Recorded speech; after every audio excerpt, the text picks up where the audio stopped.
Dizem que é um lugar esquecido pelos mapas, escondido entre estradas de terra e cercado por colinas úmidas, onde as árvores parecem cochichar entre si quando o vento atravessa suas folhas. Poucos ousam falar sobre ele em voz alta, e quem ousa não demora a se arrepender. É conhecido apenas como vilarejo onde ninguém morre. E acredite, esse nome não é figura de linguagem, nem metáfora. É literal. Ali os corpos envelhecem, se retorcem, apodrecem lentamente diante dos olhos de todos, mas continuam andando, respirando, se arrastando, como se a própria morte tivesse esquecido daquele lugar. A primeira vez que ouvi essa história foi através de um caminhoneiro, numa lanchonete de beira de estrada.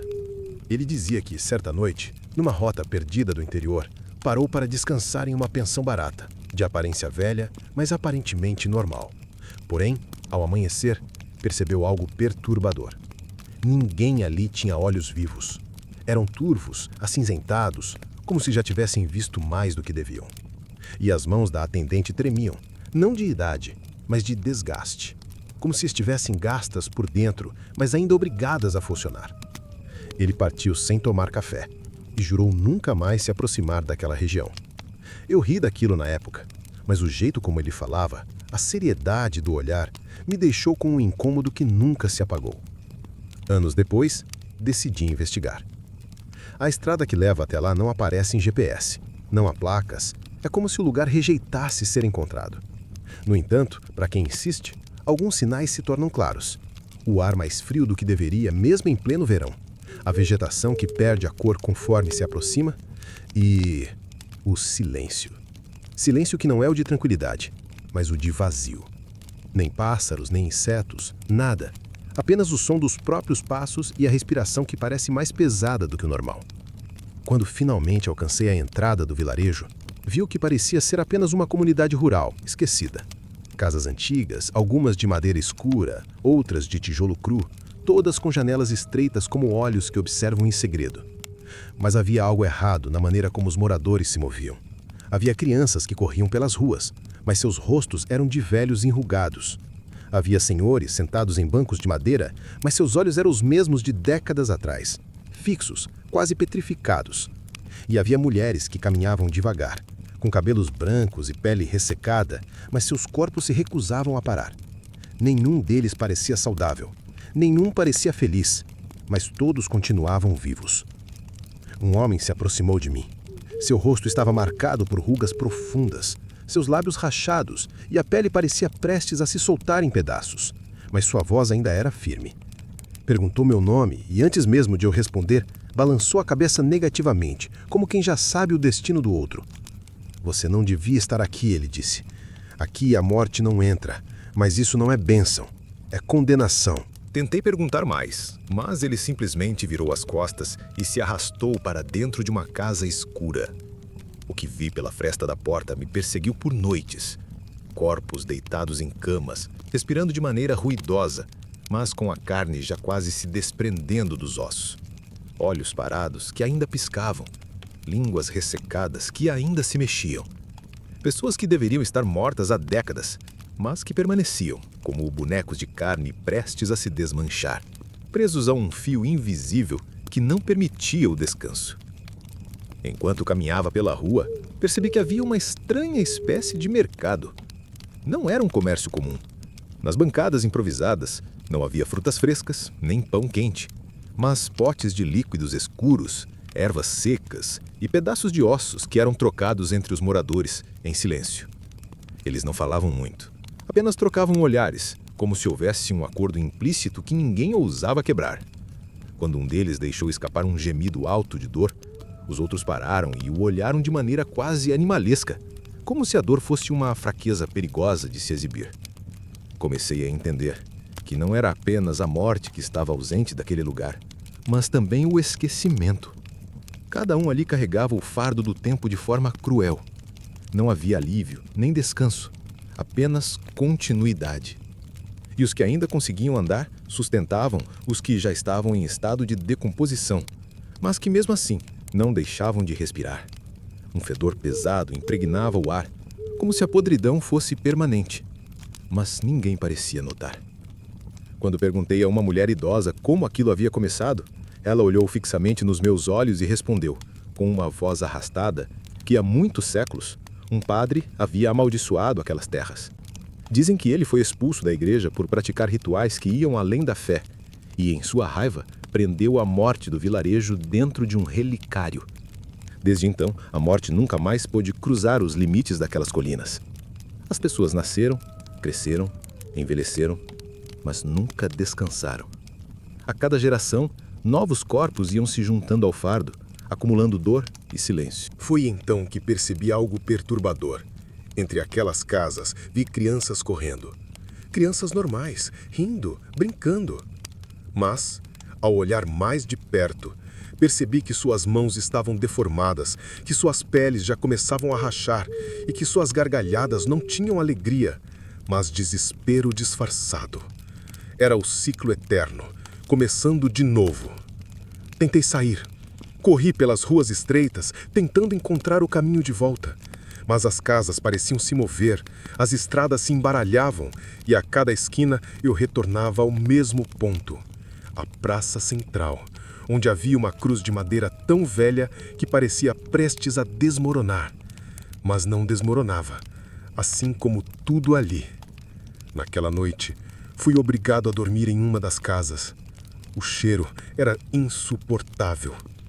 Os gemidos dos que estavam deitados ecoavam como lamentos sufocados, e eu podia jurar que alguns deles se levantavam à noite, caminhavam sem rumo e voltavam para as camas como sonâmbulos presos a um ritual que nem eles entendiam. Eu não dormi. Não consegui. Fiquei apenas ouvindo o ranger da madeira, o arrastar de pés e a respiração lenta e pesada que vinha de todos os cantos. Quando o sol nasceu, percebi o mais assustador. Minha pele estava mais pálida do que antes. Minhas mãos tremiam. O ar que eu respirava parecia mais denso, mais pesado, como se algo já tivesse me contaminado. O velho que havia me alertado no início apareceu novamente, seus olhos quase cegos fixos em mim. "Você já está preso", ele disse. "Agora vai ser questão de tempo. Aqui ninguém parte, ninguém se liberta. O vilarejo te tem." Desde então, não sei mais quanto tempo passou. As horas aqui parecem se esticar. Os dias se confundem. Tento escrever este relato na esperança de que alguém o encontre. Mas já começo a sentir que meu corpo não me pertence mais. A cada dia, a cada respiração, sinto que a morte me observa de fora dos limites desta maldição, mas nunca se aproxima. E o que mais dói não é a certeza de que vou envelhecer para sempre. É a certeza de que vou continuar andando, respirando, mesmo quando não sobrar nada além de um corpo vazio, arrastando-se sem fim pelas ruas silenciosas deste lugar condenado. O peso dessa percepção não me deixa dormir, e quando fecho os olhos não descanso. Apenas sonho com fileiras intermináveis de pessoas de olhos brancos, marchando sem propósito, tropeçando em pedras, murmurando coisas sem sentido, como se cada palavra fosse um eco esquecido de vidas que já não existem. À noite eu escuto. Todos escutam. Há algo que nos chama, sempre à mesma hora. Uma espécie de sussurro coletivo que ecoa entre as casas de madeira apodrecida, um canto baixo, profundo, como o gemido de 1000 gargantas ressecadas. Ninguém fala sobre isso durante o dia. Fingem que não ouviram, que não sabem, mas eu vejo a mudança nos rostos. O medo não some, apenas se disfarça. Certa vez, segui esse chamado. Me escondi atrás da velha igreja abandonada, a que já não tem sino, apenas a torre apontando para o céu como um dedo acusador. E foi lá que vi. Os mais velhos, os que já não tinham quase forças, se arrastando até o centro da praça, seus pés arranhando o chão de pedra, deixando riscos fundos como cicatrizes. Eles se reuniam, enfileirados, em silêncio absoluto. Então, todos, ao mesmo tempo, levantavam a cabeça para o nada, como se olhassem para algo que só eles conseguiam ver. E então, vinham as vozes. Não era deles. Era algo que falava através deles, numa língua que não reconheço, mas que parecia antiga. Tão antiga que doía ouvir. O som não era de carne, não era humano. Era como se a terra, a madeira e as pedras do vilarejo tivessem começado a falar ao mesmo tempo, emitindo uma súplica que ninguém jamais deveria compreender. Eu quase fugi naquela noite. Quase. Mas fiquei paralisado e percebi algo pior. Entre eles, entre os corpos gastos que não morrem, havia rostos novos. Gente que chegou há pouco, como eu. Gente que tentou escapar, mas já se dissolvia na multidão dos condenados. Seus olhos ainda imploravam socorro, mas suas bocas já pertenciam ao coro. Desde então, evito passar pela praça depois do pôr do sol. Mas não adianta. As vozes entram pela janela, pelas frestas das portas, pelas rachaduras da madeira. Não importa o quanto eu tampe os ouvidos, elas estão dentro de mim. O pior é acordar e perceber que já comecei a repetir palavras que não entendo. Pequenos fragmentos escapam sem que eu perceba. Outro dia, uma vizinha me olhou com pavor. Disse que enquanto eu falava sobre o clima, estava murmurando outra coisa em paralelo, como se duas vozes saíssem da minha boca. Eu não lembro. Eu juro que não lembro. Ninguém consegue partir daqui. Os que tentaram, voltaram. Eu vi um homem se desesperar, juntar suas coisas e atravessar a estrada poeirenta que leva para fora. Andou horas, sob o sol, sem parar. No dia seguinte estava de volta, descalço, os pés em carne viva, os olhos secos de tanto chorar. Disse que andou por dias, mas sempre dava de frente com o mesmo portão do vilarejo, como se estivesse preso em um círculo infinito. E os que ousaram desafiar esse destino, que tentaram resistir, pior para eles.